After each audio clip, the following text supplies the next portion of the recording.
Today we will be following the Gagauz Turks and their traditions that will surprise you.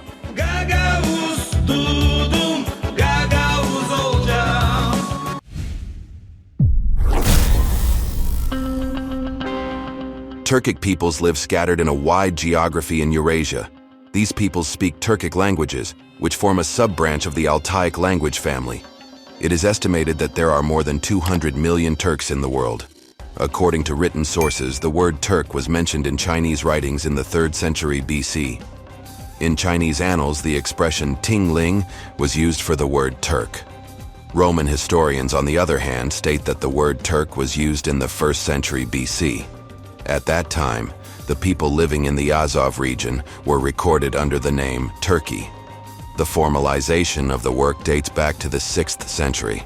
The name Turk was officially used in the official writings of the Göktürk Khaganate. Later, the word Turk was also used in the Orkhon inscriptions and Uyghur Turkish. In the texts of that period, Turk means power, strength. The name Gagauz appears for the first time in the Russian census documents dated 1817. Researcher Yashar Nabi Nair recorded Gagauzians as Turkish Gagauzians. Nair states that the name Gagauz comes from the word Gök, and that it is formed by the combination of the word Gaga and the name Oğuz. Therefore, these Turks can be called Gök Oğuz.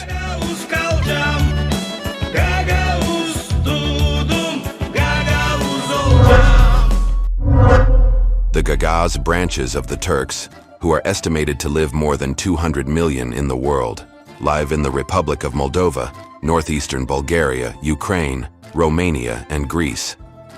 Most of the Gagauz are Orthodox Christian Turkish communities. However, it is believed that the Muslim Gakals, the indigenous people of Thrace, are also descended from the Gagauz. A strong thesis is that the Gagauz originated from the indigenous Balkan peoples and were later Turkicized. Polish historical research scientist Tadeusz Kowalski, on the other hand, argues that the origin of Gagauzians is divided into 3 layers. Let us look at these 3 layers together. Kowalski says that the oldest layer of the Gagauz is the remnant of a Turkic community coming from the north. According to the Polish scholar, the second layer is a strong group from the south, dating back to a period before the arrival of the Ottomans. The third layer consists of the Turkish colonies and Turkicized elements of the Ottoman period. According to researchers, Gagauzian is spoken by approximately 300,000 people today. It is said that Gagauzian is spoken mostly by Gagauzians living in the Gagauzia Autonomous Region in Moldova. There are many different information and historical sources about the name, identity, language, and religious beliefs of Gagauz people. However, isn't it best to shed light on history based on the stories of a Gagauz? Let's listen to the Gagauzes from the mouth of a Gagauz, like the fascinating side of a historical tale.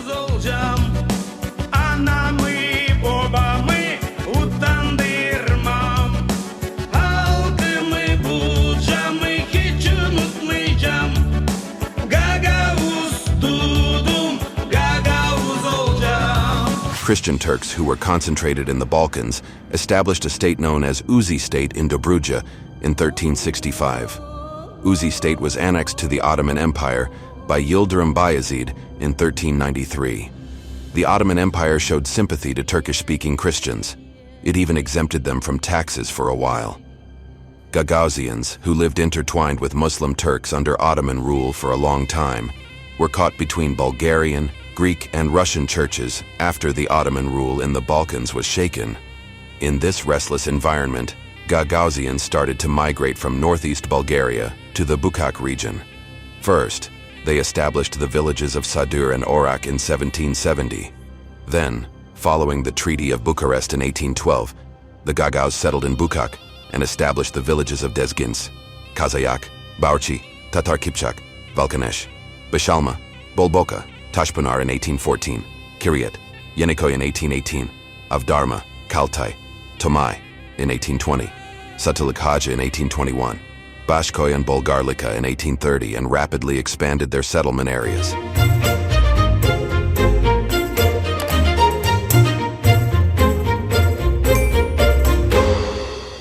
Gagauzians have been a people dealing with soil throughout history. Especially Gagauz women are known to be skillful in rug weaving. Gagauz women's entertainment, Sidanka, also emerged during such rug-weaving gatherings. In Sidanka, Gagauz women used to sing folk songs, and some of them used to chew seeds. A new one has been added to this tradition that has been going on for years. In Sidankas, young men of marriageable age would sit next to the girl they liked. At that moment, the girl would continue her work without looking at the man. However, on Sunday, when the man would sit next to the girl again, the hora would be played and the girls would attach flowers made of paper or yarn to their hair. This meant acceptance of the marriage proposal. The girl who gave the flower in her hair to the man was considered to have accepted the proposal. The man would dance and take the flower and wear it on his head. Gagauz people are very devoted to their religion. Even though many traditions related to religion and tradition were belittled or banned during the communist period, there are many Gagauz today who do not break away from their culture. There is also an Ataturk street in Comrade, Gagauzia. Mustafa Kemal Ataturk, who saw the future in the past years, sent Turkish teachers to Comrade in the 1930s. Thanks to the teachers who came to Comrade, Gagauz people went to school and learned Turkish. Gagauz people define themselves as discreet. Those living in Bulgaria and those who lived in Turkey for a while can also speak Russian. Gagauz people, who once passed through Turkey, say the following about the Turks in Turkey. Turks are straightforward, we are not. They talk a lot. They show their joy a lot. We think but do not say. Turks are very cheerful. We say, don't see and don't know. That's why we never solve problems. No one here shows their feelings openly. They do not react. Everyone is discreet. We open up slowly. Being labeled as a snitch here is the biggest disaster. Even if children are beaten at school, they cannot tell us. In Gagauz, every married couple has a date for sacrifice, as in Turkish traditions. This date was determined by the priest of the region. Also, Gagauz used to sacrifice. Usually the sacrifice was done to be healthy or to help others. Gagauz also used to slaughter a ram when building a house, because entering that house without sacrificing would bring bad luck. Gagauz people also have a holiday called Monster Feast, where they sacrifice a ram. There are deer, roosters, cranes, ducks on the front facade of Gagauz houses that are loyal to their traditions and live in the old centuries. It is a tradition to grow flowers and trees in those houses. At the entrance of some Gagauz villages, there is a statue of the Virgin Mary or Jesus Christ. Gagauz believe that these icons protect them. The sun continues to rise from somewhere in the world. The sun does not only illuminate the day, it also gives birth to the hopes of the Gagauz people, who have remained somewhere in history, and today are struggling hard to maintain their traditions. Do Muslims have a Bible? Is the Bible of Barnabas in Mardin Midyat? Why were excavations in Tarsus carried out in secret? It is known and rumored that in certain points of the world there are these channels we call vortexes. One of them is said to be in Tarsus. It is true. It is not surprising that a person who has seen or had some knowledge of the Gospel of Barnabas should later be involved in an accident. It is not surprising at all. What is the secret of the lost Bible? As for the Tarsus excavation, there is talk of a murder there. A mysterious excavation. Nobody knows what they're looking for. Something dirty is going on here. The motive for this murder could be similar. Which facts were hidden from the public? What was the Vatican's interest in the Tarsus excavations?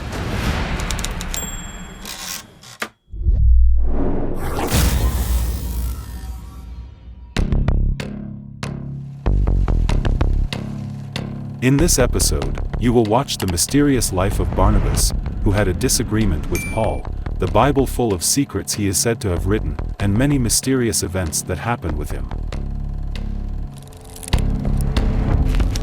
The Gospel of Barnabas is known as the book that led even a priest to become a Muslim.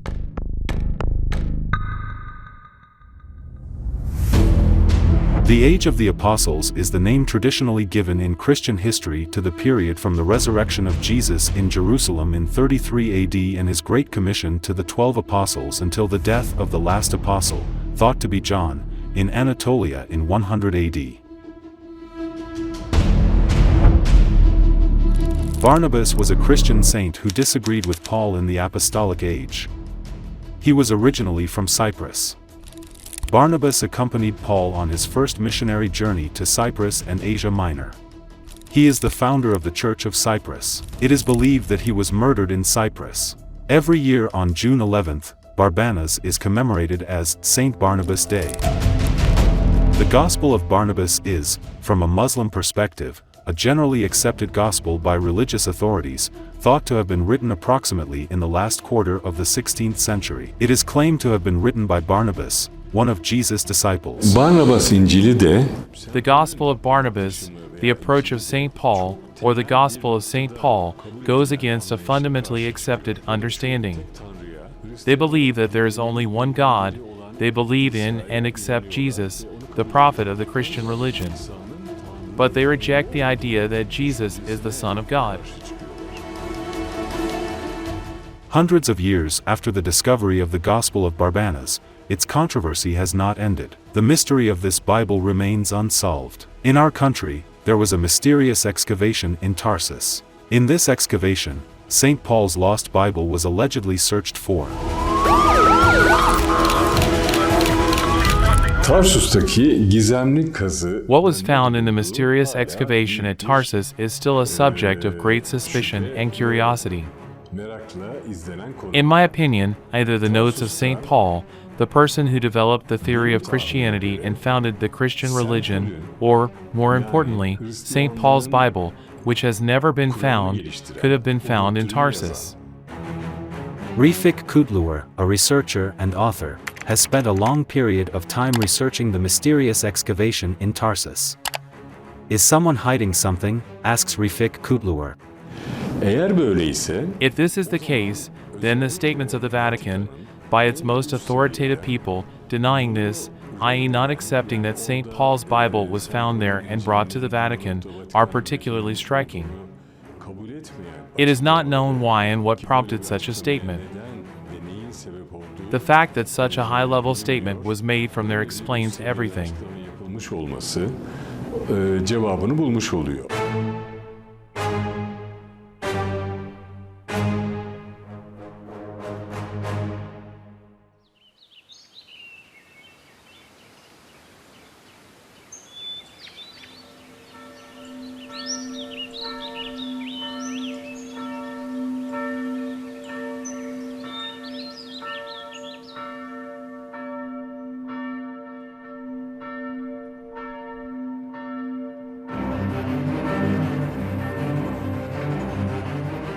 It was claimed that the lost Bible of St. Paul of Tarsus, one of the important names of Christianity, was searched for during the excavations in a house in Tarsus 82 Evler neighborhood under a confidentiality order. Some MPs said that before this excavation, they had received information that treasure hunters were employed in the excavations with coordinates sent directly from the Vatican. MPs were not allowed into the mysterious excavation site in Tarsus.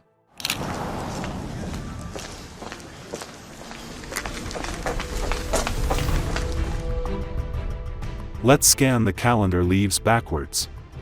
In 1982, the discovery of an old Bible in a cave in Uludere, in what was then Hakkari province, opened the mystery a little. At that time, in the mountainous parts of the region, guns were only used for hunting, and the people who found the book in the cave were just hunters passing by. By descending into the cave, they had become the triggering characters in an intriguing story that would later involve the Vatican, but they undoubtedly did not know it. Şimdi St. Paul bence birçok açıdan çok önemli bir kere. St. Paul is a very important man. Hristiyanlık dininin The most important thing is that he is the person who wrote the rules of the Christian religion. St. Paul sayesinde So the Christian religion came into being thanks to St. Paul. zamanın en Tarsus has one of the three most important universities of the time, the others being Athens and Alexandria. en büyük It also has one of the three largest libraries of the time, again with Athens and Alexandria. birlikte It was one of the most important scientific, cultural, and educational centers of the time. merkezlerinden ve eğitim merkezlerinden birisiymiş. Here, as a continuation of the formation that came from Mitra and then turned into Stoic philosophy, these studies were always being carried out in those servants. Felsefenin devamı olarak And St. Paul started to form a new religion in Tarsus, especially with the data he received from the Stoic philosophy.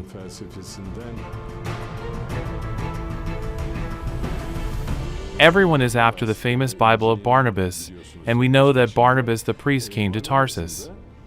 We also know that he took St. Paul from Tarsus and took him to Antioch. We know that they worked together for a year in Antioch. In other words, the following conclusion emerges from this information: the views of St. Paul and Barnabas are very parallel. They worked together and created some things together. Later, the followers of that church in Antioch started to be called Christians for the first time. The alleged discovery of the Gospel of Barnabas in a cave in Turkey was enough to alarm the Vatican, the spiritual center of the Catholic world. In 2004, the Vatican wrote to the Ministry of Culture through its embassy in Ankara and requested information about the book. The Ministry of Culture investigated the issue upon the Vatican's request. After the investigations, Rome received a reply saying, "We do not have the Gospel of Barnabas."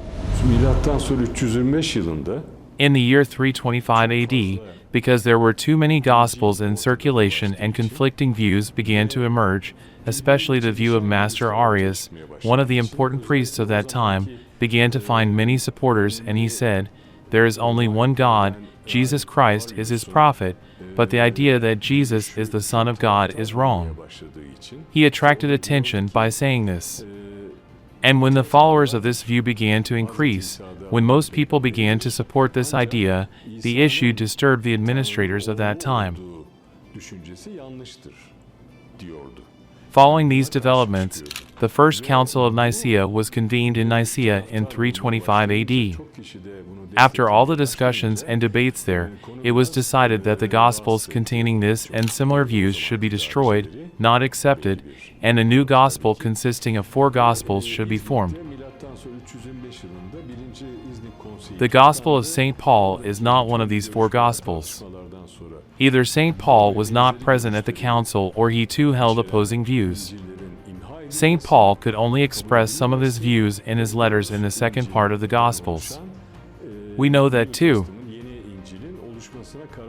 Now, when the subject of St. Paul is like this, and when such suspicious things are revealed in the excavation in Tarsus, in the excavation in St. Paul's hometown, I believe that either St. Paul's Gospel or the notes in which he wrote his views that make up the Gospel could have been found there.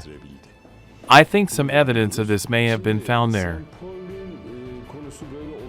Following the Uludere incident, the news that a 1,500-year-old Bible was found in the Ankara courthouse judicial depository and that the historical Bible, written in Aramaic, in which Jesus Christ gave his first sermons, was handed over to the Ankara Ethnography Museum under police custody, attracted great attention. A centuries-old manuscript historical Bible. This Bible is 1,500 years old. A mysterious Bible written on leather in the Aramaic language used by Jesus. It is claimed that the Bible, which is claimed to be wanted by the Vatican and worth $40 million and a photocopy of $4 million, is not the Gospel of Barnabas but a forged text. Barnabas İncil'i, o merak edilen, aranan. There is also the idea that the Gospel of Barnabas, which was curiously sought and rumored to have been found, is not actually the true Gospel of Barnabas because it was found very late. It also turned out that some of the information in it was contradictory. However, the fact that the Gospel of Barnabas and his views are known to be different can be explained by considering the similarity with the views of St. Paul.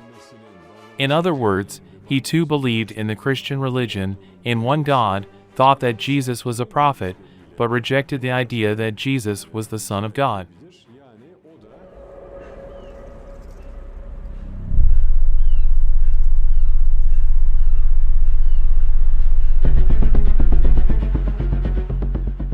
The fact that the Gospel found in Turkey, written more than 1,500 years ago, has caused concern in the Vatican is one of the clearest issues left behind by the book.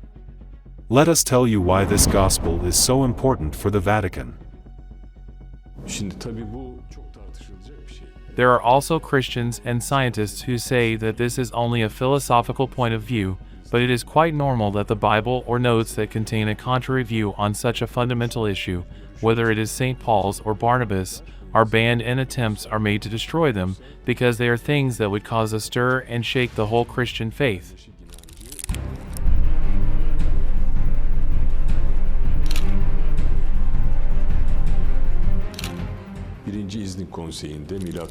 This is what happened at the First Council of Nicaea in 325 AD. That is, at that time, because the views of the priest Arius and those who thought like him contradicted the view that was accepted as the basis, this council was convened and it was decided to destroy all the Gospels and notes that accepted contrary views. It was even decided to excommunicate and punish those who believed in these contradictory views. There is another shocking detail about the Gospel of Barnabas, which harbors many secrets and led to secret excavations in Tarsus.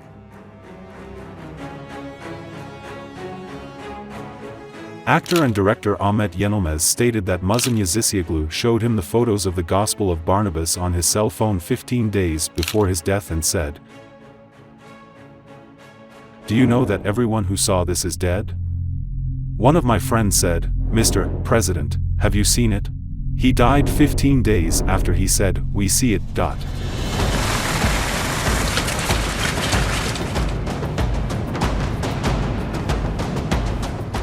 Özellikle şu anda kabul edilen bir dinin In particular, the leaders of a currently recognized religion would certainly not want to find anything that contradicts the accepted truths of that religion. If the Gospel of Barnabas itself, or any evidence that would reveal what is in that Gospel, were to be seen or found by anyone, it would be natural to think that this evidence would be tried to be destroyed, and that anyone who saw it would be tried to be destroyed. Muhsin Yazicioglu and his 5 friends, leader of the Great Unity Party Muhsin Yazicioglu. I'm in a helicopter. From this point of view, it is not surprising that some rumors, i.e. a person who had seen the Gospel of Barnabas or had some knowledge of it, later became the victim of an accident.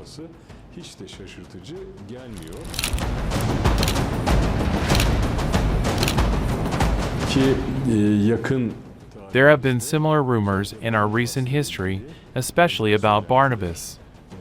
There is even a rumor that one of our most important politicians died in an accident. Why not?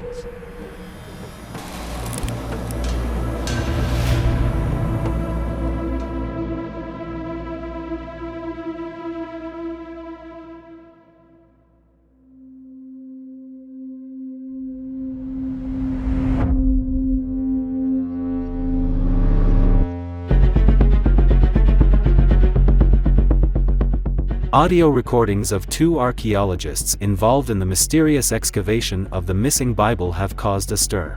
The 2, whose voices were altered by technical intervention to prevent their identities from being deciphered, confessed that they heard strange noises during the excavations. There are rumors that there is a passage inside, and other strange things are said to have happened.